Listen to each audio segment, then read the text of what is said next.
এতজনকে এত কিছু বলেন, ভয় লাগে না যদি আপনি টার্গেটেড হয়ে যান কখনো হাদি ভাইয়ের মতো?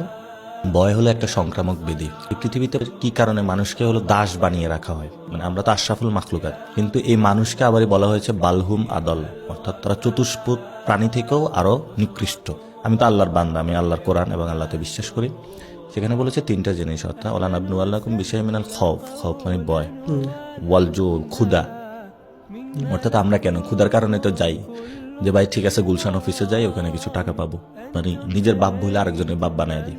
আবার এই হলো ওয়ান অ্যাকশন, মানে আপনার যে আমল খারাপ কাজকর্মের কারণে হলো মানুষকে পরীক্ষা করা হয়। তিনটা জিনিস আমি আমার লাইফ থেকে বাদ দিয়ে দিয়েছি। রাসূল সাল্লাল্লাহু আলাইহি সাল্লাম যখন ইসলামের দাওয়াত দিয়েছিলেন, বলছে তোমাকে 4 তারা দেওয়া হবে, সূর্য এনে দেওয়া হবে, তারপরও তুমি মুখটা বন্ধ করো। রাসূল সাল্লাল্লাহু আলাইহি সাল্লাম কিন্তু কখনোই এটার সাথে কম্প্রোমাইজ করেন নাই। তো এখন আমি যদি বলি লা ইলাহা ইল্লাল্লাহ মুহাম্মাদুর রাসূলুল্লাহ, অর্থাৎ আমি রাসূলকে বিশ্বাস করি সাল্লাল্লাহু আলাইহি সাল্লাম, এবং আমি তার উম্মত দাবি করি, তা আমি কেন ভয় পাবো? আমার একদম স্পেসিফিক, আমি আল্লাহ ছাড়া কারো ভয় পাই না।